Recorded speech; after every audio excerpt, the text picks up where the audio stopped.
एक बार फिर से कह रहे हैं, आप हमें गाली दो, हमारे खिलाफ बोलो, हम सुन लेंगे, लेकिन हुजूर के खिलाफ अगर कोई गुस्ताखी करेगा, ईंट का जवाब।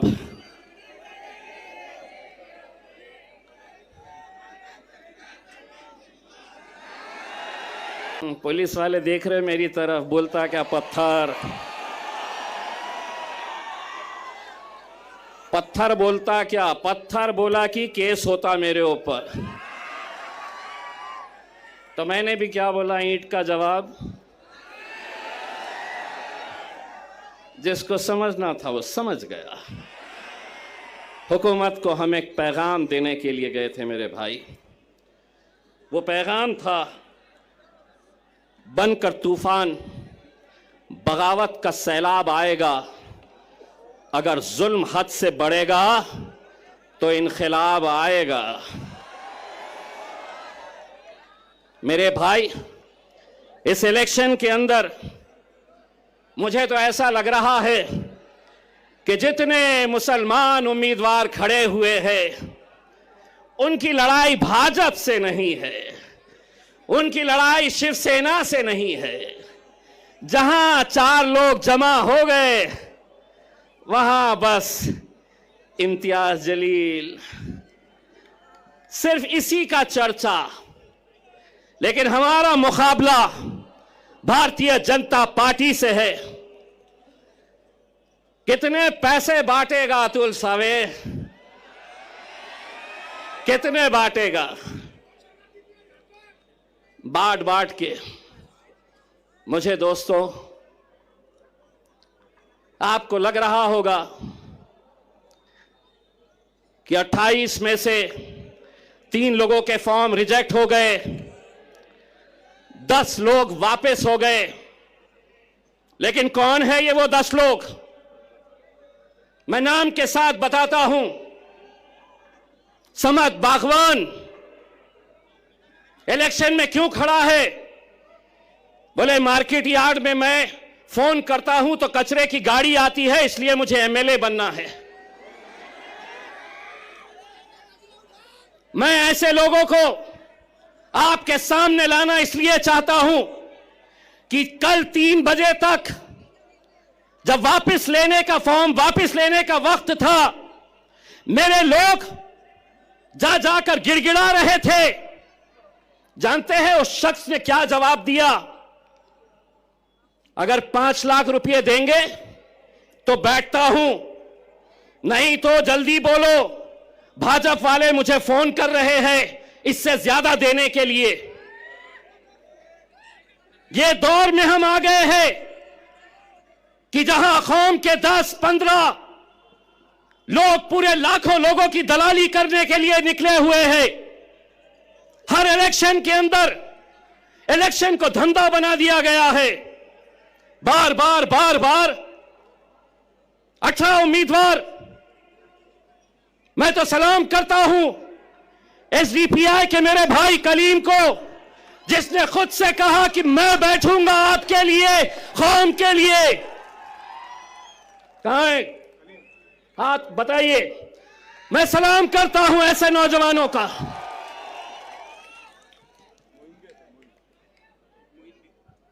मोइन साहब भी है वेलफेयर पार्टी के, जो खुद से बैठ गए।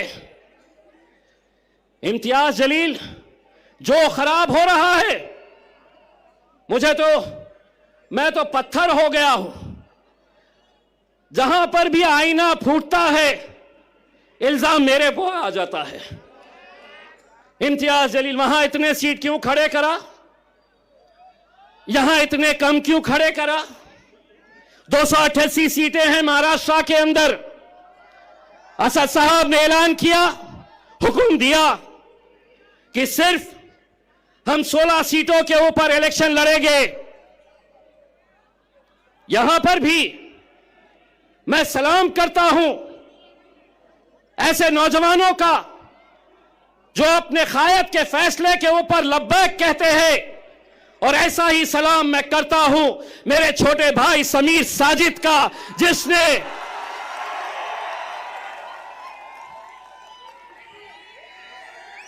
हां, समीर साजिद भी नाराज हुआ, उसे भी थोड़ा गुस्सा आया।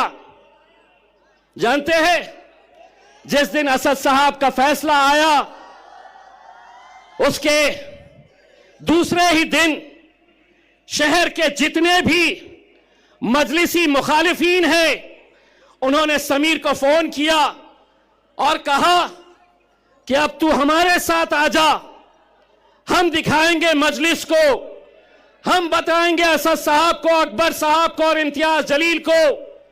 लेकिन ये नौजवान लड़के ने कहा कि मैं पहले भी मजलिस में था, आज भी मजलिस में हूं और कल भी मजलिस में रहूंगा। समीर भाई, तुम्हारी कुर्बानी मजलिस भूलेगी नहीं। इलेक्शन जिस दिन खत्म होगा, इंशाअल्लाह दूसरे ही दिन तुम्हें महाराष्ट्र की एक बड़ी जिम्मेदारी दी जाएगी इंशाअल्लाह। मेरे भाइयों, कुछ उम्मीदवार आप देख रहे होंगे टिकट नहीं दिए,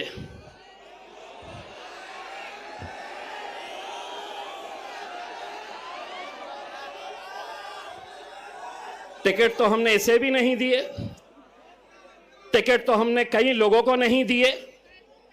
लेकिन क्या इसका मतलब यह है कि तुम इतने बड़े हो गए हो कि तुम अब मेरे कायद बैरिस्टर असदुद्दीन अवैसी और अकबरुद्दीन अवैसी के खिलाफ तुम महफिलें सजा रहे हो?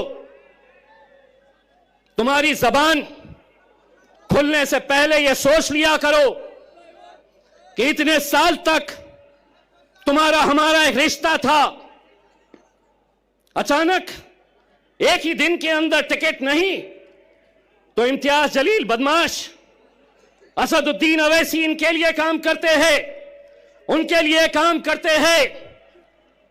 इंशाअल्लाह औरंगाबाद की आवाम बताएगी, जो मजलिस के खिलाफ जाएगा अपनी जमानत भी बचा कर लेकर आ गया तो बहुत बड़ी बात समझ लेना। ये वो शहर है जिसने हिंदुस्तान को इत्तेहाद क्या होता है ये बताया। हिंदुस्तान के बाहर भी लोग औरंगाबाद की एक पहचान इत्तेहाद के नाम से जानते हैं मेरे भाइयों। और आज उसी इत्तेहाद को खत्म करने की कोशिश की जा रही है।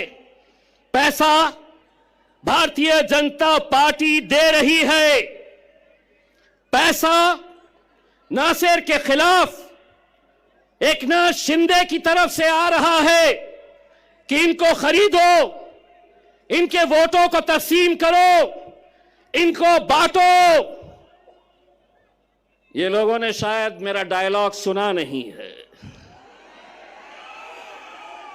देवेंद्र फडणवीस, एकनाथ शिंदे, नरेंद्र मोदी बाजार में कुत्ते और बिल्लियों के बच्चे बिकते हैं, शेर के बच्चे बाजारों में बिकते नहीं हैं।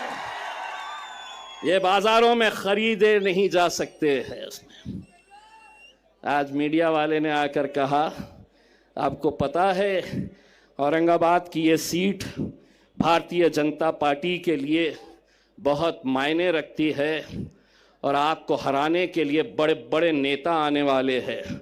मैंने कहा कौन आने वाला है? तो बोले योगी आने वाला है।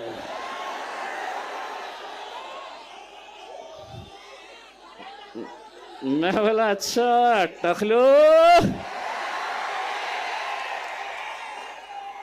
टखलो यहां पर भी। लेकिन एक बात याद रखना टखलो, भाषण के बाद कटकट गेट में आके नान खलिया खा के जरूर जाना मेरे भाई, बहुत मजा आएगा। और योगी पे क्यों खत्म, लाओ जिसको लाना है। इतनी एक बात गारंटी के साथ कहता हूं, जहां तक नजर जा रही है, देवेंद्र फडणवीस, एकनाथ शिंदे, अजीत पवार, शरद पवार, उद्धव ठाकरे, नाना पटोले, पूरे के पूरे आ जाओ, इतने जमा करके दिखाओ। ये अकेले किसके नाम पे आए हैं मालूम है? ये अकेले किसके लिए आए हैं? मेरा अकबर। 10 साल का इंतजार खत्म होने वाला है। पेटी बांध लो, मौसम बिगड़ने वाला है।